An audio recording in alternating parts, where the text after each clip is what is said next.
So, welcome to the 11th Annual Wernher von Braun Memorial Symposium. And this year's theme is Galvanizing U.S. Leadership in Space. And I'll tell you that when the planning committee was trying to determine a theme, and this one popped out among 2 or 3 or 4 or 5 or 7 others, it took us about 30 seconds to target this one and recognize that this is the right theme for us today, where we are and where we're going, and where we eventually will get. So that's me, without the glasses. I can't see my script without the glasses. I'll introduce myself in a moment. Oh, and that's oh, I had some slides. I had some different slides. Oh, there we go. Let's go to the first one there. Okay, that one. So the SLS, looking forward, looking to the future. Now I have to apologize to the Gateway folks and the Mars folks because I didn't have anything as pretty as this. But we also have to remember that SLS is for a purpose, and that's to get us to places. It's not just a piece of transportation. It's a piece of transportation to get us to where we dream to be. But we also have to remember our past as we go forward. The past is important. It's important for us to remember the successes we had, the failures we had, but it's also important that we remember how we did things, how we made things work. Now, how we made things work back 5 or 10 or 15 years ago is going to be different than how we make them work today, but learning that problem-solving skills and having the youth that are coming up and teaching them those problem-solving skills is what is necessary for us to move from there to the picture I just showed you. But we also have to remember a little more. Anybody know what this is? This is flame trench number 1, the original flame trench. This is in Peenemünde at the launch site for the first, they called it the A4, but the first V2. I was there about 3 weeks ago. Went all over the place. It was amazing how much they did with so little. It's amazing how much they accomplished with so little. And I was impressed yesterday at the chamber event listening to some of the younger companies talk about what they're doing. And I was amazed again at how far they have gone and how far they are going to go with so little. After coming out of the shuttle program and the station program, with all the resources that we had, we go off and look at what these little companies of 100 or 200 people, what they're doing, and it's amazing, and they deserve all the support we can give them and all the consideration we can give them. So in this next 2 days, we're going to be taking a broad look at the space industry with a focus on how the U.S. is positioned in the increasing global community, how we're positioned here, how we're positioned in the nation, and how we're positioned in the world as things are moving forward. And sometimes moving beyond us, sometimes we're ahead, but we want to put ourselves in the lead. That's the reason we have that title, Galvanizing the U.S. Leadership. So now back to the first set of slides. I'm supposed to say who I am. That's not who I am, but I'm Alan DeLuna. I'm the Executive Vice President of the American Astronautical Society. I'm lucky enough to visit Marshall 5 or 6 or 8 times a year. I get to come up here for the small business organizations sessions they have twice a year with to bring small businesses and large businesses together. And I've been to a lot of the different centers, and that's actually one of the best type events that I've seen across all the centers. So my congratulations to the Marshall management for doing that. I have 1 or 2 customers that occasionally ask me to come and give them my opinion on a thing or two. But I'm not a carpetbagger, even though I am from L.A. That's Lower Alabama. I grew up, spent half my childhood in a little town called Anniston, and the other half of my childhood I spent in a little town called Daleville, down by the big city of Dothan. But all that time through my childhood, I came through Huntsville a couple of times a year, going to Nashville to visit dear old grandma. And it was always really fun because we would drive at the middle of the night when my dad was off of work. We'd get in the car, drive up at night, and drive around that big mountain. It seemed like we could look over the side and fall forever if my dad made a little tiny turn to the right. And to a 6 or 12 or a 13-year-old kid, that was really exciting. But now I have other reasons to come to Huntsville, and they have reasons to do with not only things that I find fun, but things that are interesting to me and to others. So, next one. Oh, golly, my alter ego. I didn't realize, hey, Jim, thanks for putting that in. I get to play Santa Claus on Christmas for folks. So, thanks, University of Alabama. It's great to be here. This is, like I said, the 11th time. Every time I come here, it changes, and it changes for the good. And we'll talk about the man who's driving that a little bit in a moment.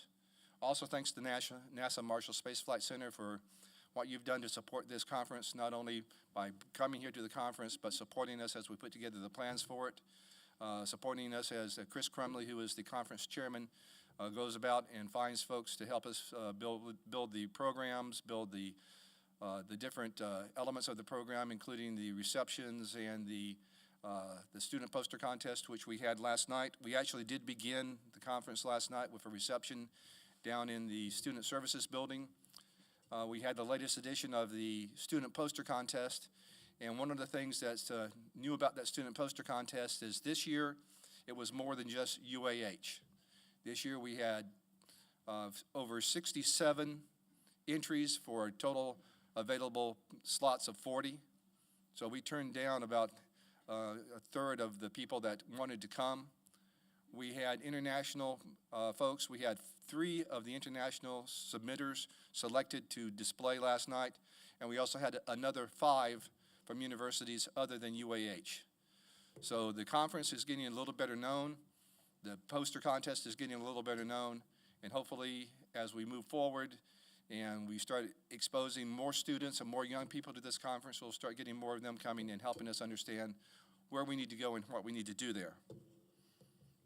I'd like to thank our sponsors, AI Solutions, Aerojet Rocketdyne, the Aerospace Corporation, the Boeing Company, BWX Technologies, KBR Wiley, Lockheed Martin, Northrop Grumman, SpaceX, United Launch Alliance, the University of Alabama here in Huntsville, and our media sponsor, Space News. So for the next day and a half, we've got a great program for you, starting off today with Dr. Robert Altenkirk. Dr. Altenkirk became president of UAH in 2011, and a notable thing that I picked up reading his bio is that he has a BS from Purdue, an MS from University of California, Berkeley, and a PhD from Purdue, but the important thing that I saw was they were all in mechanical engineering.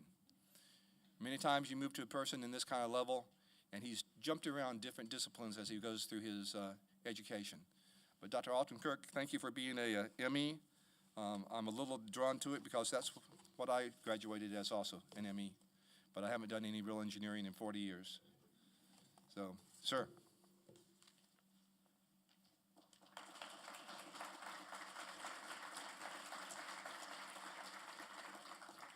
Well, thank you very much, and welcome to UAH. We think that this is an appropriate place to hold the Von Braun Memorial Symposium. Von Braun understood and supported the role that research universities play in technological developments. It was through his efforts that the UAH Research Institute was created, and his vision continues to be carried out every day with our research staff and faculty. As a result of Von Braun's vision, UAH has been a provider of workforce talent to America's space program for decades. Our ability to graduate high-quality scientists and engineers is a key mission for UAH.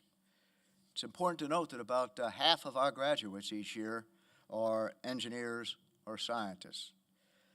We use a combination of enthusiasm, sound understanding of fundamental principles, hands-on experience under the guidance of faculty and research staff, and innovation to help solve problems and push boundaries of the barely possible.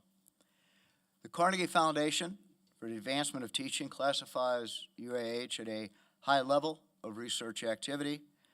and we're consistently ranked among the top universities in the nation in NASA-sponsored research. We have 5 programs ranked in the top 20 in federally financed research expenditures, according to the National Science Foundation, including 5th in aeronautical and astronautical engineering. By hosting this symposium, which is an honor for us, it allows our students the opportunity to learn from and interact with key leaders from government and commercial aerospace sectors. So let me say thanks to the symposium's corporate sponsors whose support makes the event possible, and thanks to the American Astronautical Society for their valued partnership in this annual event. So we appreciate you being on campus. Hope you'll come back, and we hope each year you see some changes.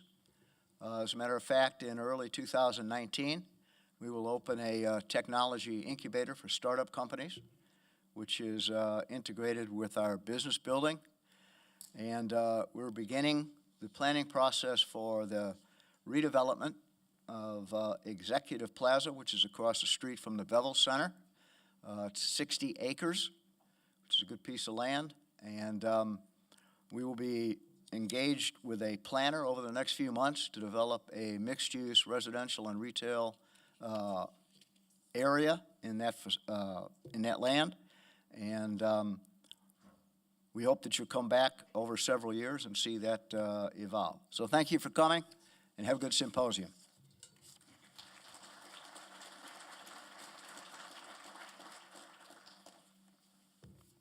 Good morning. I'm Chris Crumley. I'll be your chair for the next couple of days, and we appreciate you all coming. But for right now, I have the pleasure of introducing our newest center director at the Marshall Space Flight Center. Having been appointed in September of 2018, Jody started her career in 1985 with the Program Development Office. In 1986, she started an extended tenure with the Space Shuttle program. And from 2010 through 2012, she was deputy of 3 programs concurrently: the Space Shuttle Propulsion Office, Ares, and the SLS. And after 3 years of leading the Flight Programs and Partnerships Office, she became the Marshall Deputy Center Director, and then our Center Director. So please welcome my friend Jody Singer.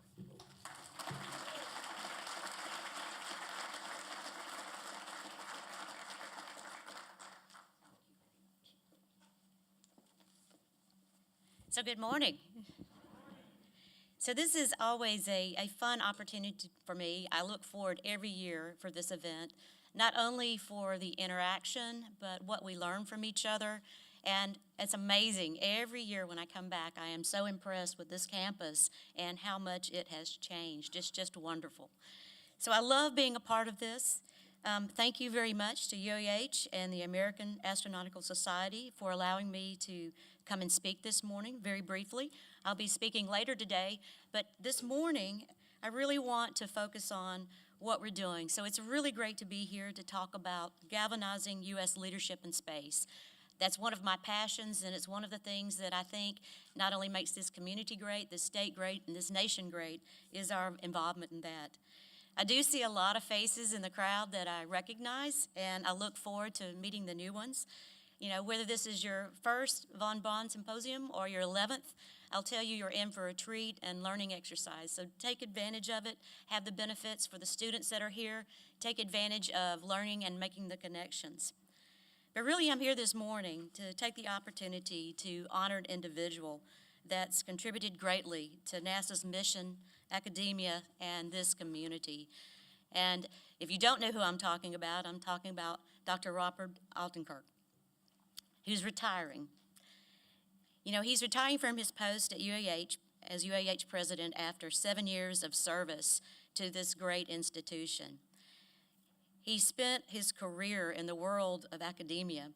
He's invested his talents, his passion, and throughout the years, he has been a great friend and advocate for NASA. When you think about it, he really is one of our own from a NASA perspective. He was a principal investigator for 10 space shuttle experiments on 8 missions. He even told me, I think Jan Davis, I saw Jan this morning, that one of the experiments even flew on her flight. And when you think about what he has done, You know, when you think about the technology that we need on International Space Station, and as we're going forward to develop and go deeper into space, you think about the things he's worked on. It includes the ability to understand the spread of fire and reduce gravity, which is very important to survival. He's authored and had more than 50 publications on combustion and heat transfer. And when you think about over the years, he's received funding, as he mentioned, from NASA and Marshall Space Flight Center in support of his research. So he really has set the standard in microgravity research. So on behalf of Marshall Space Flight Center, I would like to present a token of appreciation, Dr. Arkenkirk, for your impact on the youth of this nation through your career in academia, which inspires the next generation in a career of science, technology, engineering, and math, and for your great contributions to this community. So if you would please come up here. And Diana, would you please come and help me? So on behalf of NASA, we're going to be presenting with you. I'll let you hold. There's one flag. One flag. We have a United States flag and an Alabama flag that was flown December 5th, 2014 on NASA's Orion spacecraft. It was in the first test flight of the Exploration Flight Test 1. It traveled 60,000 miles and reached an altitude of over 3,600 statute miles. So in behalf of the special support you've given us and all you do for us, thank you so very much.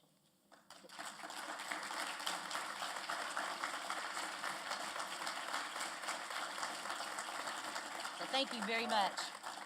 Thank you. And enjoy your day. Thank you. All right, Chris, my turn to get back over to you. Thank you, Jeff. So if I could have the next slide, please. I think we have one. So although I will be your chair and partial MC for the rest of the week, or the next 2 days, this does not come off without an excellent planning committee. And this planning committee just really stepped in and made everything work out. And you're in for a real treat in what the agenda is over the next 2 days. This committee, we were so far ahead, we actually quit having our meetings about 3 weeks ago. So everything just kind of worked itself out. And I don't know if she's here or not, but I'd like to recognize Becky Griffin. Without Becky Griffin and her extreme Rolodex, and being able to call anybody in the country, I'm not sure we would have pulled everything off as we did. And you may know that her husband will be speaking later this week. So I think that if there for a long time, Dr. Griffin would say, I'm just the husband of Becky Griffin. But Becky, if you're here, thank you. Planning Committee, thank you very much. And I think that we're going to have a great event for you.